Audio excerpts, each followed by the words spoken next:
Hello friends, welcome back to our channel. അപ്പോഴേ ഇന്ന് നമുക്ക് കുറച്ച് ബനാന ചിപ്സ് ഉണ്ടാക്കിയാലോ. അപ്പോൾ ഈ ബനാന ചിപ്സിന് വേണ്ടി ഞാനിവിടെ ഒരു 3 ഏത്തയ്ക്കാണ് എടുത്തിട്ടുള്ളത്.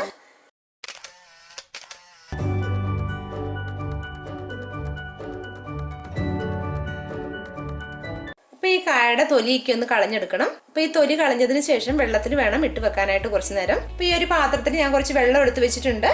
ഇതിലേക്ക് 1 സ്പൂൺ ഉപ്പ് ചേർത്ത് കൊടുക്കാം. ഇനി ഉപ്പിട്ട വെള്ളത്തിലേക്ക് ഈ വാഴയ്ക്ക പൊളിച്ചിട്ട് കൊടുക്കാം. അപ്പോൾ വാഴയ്ക്ക എന്നൊക്കെ പറയുമ്പോഴത്തേക്കും പല നാട്ടിലും പല രീതിയിലായിരിക്കും പറയുന്നത്. ചിലർ നമ്മുടെ നാട്ടിലേക്ക് ആണെങ്കിൽ ഏത്തയ്ക്കാന്നും അതുപോലെ ഏത്തയ്ക്ക, വാഴയ്ക്ക അങ്ങനെയൊക്കെ പറയാറുണ്ട്. ജസ്റ്റ് ഈ തൊലി മാത്രം ഒന്നിങ്ങനെ കട്ട് ചെയ്തിട്ട് അങ്ങ് പൊളിച്ചെടുത്താൽ മതി.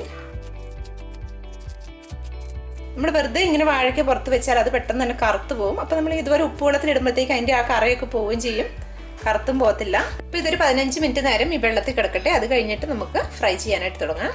ഇപ്പോൾ 15 മിനിറ്റ് ആയിട്ടുണ്ട്. ഇനി ഇത് വെള്ളത്തിൽ നിന്നും എടുത്തതിന് ശേഷം നല്ലൊരു ടവലോ എന്തെങ്കിലും ഉപയോഗിച്ചിട്ട് ഈ വെള്ളമൊക്കെ ഒന്ന് വൈപ്പ് ചെയ്ത് കളയണം. അപ്പോൾ ഇങ്ങനെ ഉപ്പ് വെള്ളത്തിൽ ഇടുമ്പോഴത്തേക്കും ഉണ്ടോ നമ്മുടെ കയ്യിലാണെങ്കിലും കറിയൊന്നും ഒട്ടും പറ്റത്തില്ല. അപ്പോൾ വെളിച്ചെണ്ണയിൽ വറക്കുന്നതാണ് നല്ല ടേസ്റ്റ് കിട്ടുന്നത്. അപ്പോൾ വെളിച്ചെണ്ണ എന്ന് പറയുമ്പോഴത്തേക്കും നമുക്ക് ഒരുപാട് നാൾ വെക്കാനൊന്നും പറ്റത്തില്ല, കനച്ചു പോകും. അപ്പോൾ ചിപ്സ് ഉണ്ടാക്കി എടുക്കാനായിട്ടുള്ള എണ്ണയൊക്കെ ഇവിടെ ചൂടായി വരികയാണ്. അപ്പോൾ എണ്ണ ചൂടാകുമ്പോഴത്തേക്ക് ഒരുപാട് അങ്ങ് ചൂടായി പോവാതെ നോക്കണം. നമ്മൾ കൈവച്ച് നോക്കുമ്പോൾ നമുക്ക് അറിയാനായിട്ട് പറ്റും ചൂടായിട്ടുണ്ടോ ഇല്ലയോ എന്നുള്ളത്. ഇനി ഇതിലേക്ക് നമ്മൾ വെജിറ്റബിൾ ഗ്രേറ്റ് ചെയ്തെടുക്കുന്ന വെജിറ്റബിൾ ഗ്രേറ്റർ വെച്ചിട്ടാണ് നമ്മൾ ഇതിട്ട് കൊടുക്കുന്നത്. അപ്പോൾ അതില്ലാന്നുണ്ടെങ്കിൽ ഒട്ടുമിക്ക ആൾക്കാരുടെയും കയ്യിൽ അത് ഉള്ളതാണ്. ഇല്ലാന്നുണ്ടെങ്കിൽ നമുക്ക് സാധാരണ ഒരേ അളവിൽ തന്നെ നമ്മൾ കത്തി കൊണ്ട് കട്ട് ചെയ്തെടുത്താൽ മതി. പക്ഷെ അതിൻ്റെ കനം എന്ന് പറയുന്നത് ഒരേ അളവിലായിരിക്കണം. ഇപ്പോൾ ഈ എണ്ണ നന്നായിട്ടൊന്ന് ചൂടായി വന്നിട്ടുണ്ട്. ചിലപ്പോൾ നമ്മൾ നന്നായിട്ട് മൂത്ത കായ അല്ലാന്നുണ്ടെങ്കിൽ നമ്മൾ വറുത്ത് കഴിയുമ്പോഴത്തേക്കും ആ നല്ലൊരു കളറ് കിട്ടത്തില്ല, യെല്ലോ കളറ്. അപ്പോൾ നമ്മൾ സാധാരണ മഞ്ഞൾപ്പൊടിയൊക്കെ ഇട്ട് കൊടുത്താണ് ചെയ്യുന്നത്. അപ്പോൾ ഞാനിവിടെ ഒരു സ്പൂണിലേക്ക് ഒരല്പം മഞ്ഞൾപ്പൊടി ഇടുന്നുണ്ട്. അതിലേക്ക് നമ്മൾ ഈ ചൂടായിരിക്കുന്ന എണ്ണ ഉണ്ടല്ലോ, ഇതിൽ നിന്ന് കുറച്ചെടുത്തൊന്ന് മിക്സ് ചെയ്തതിന് ശേഷം നമുക്ക് അങ്ങോട്ടേക്ക് ഒഴിച്ചു കൊടുക്കാം.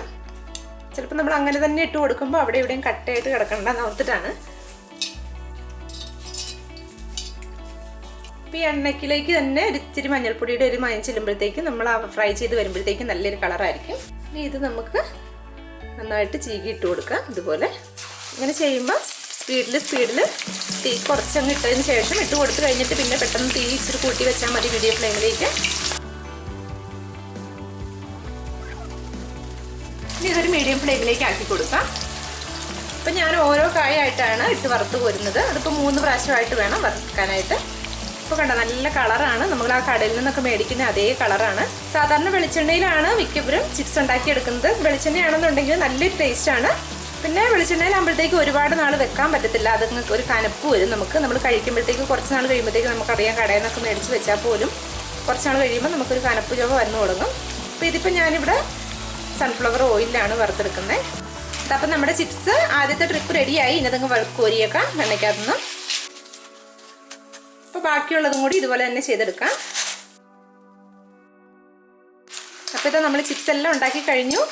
3 ട്രിപ്പായിട്ടാണ്. ഞാൻ ഒരുപാട് എണ്ണ ഒഴിച്ച് വറുക്കാത്തതുകൊണ്ടാണ് ഒന്നിച്ച്.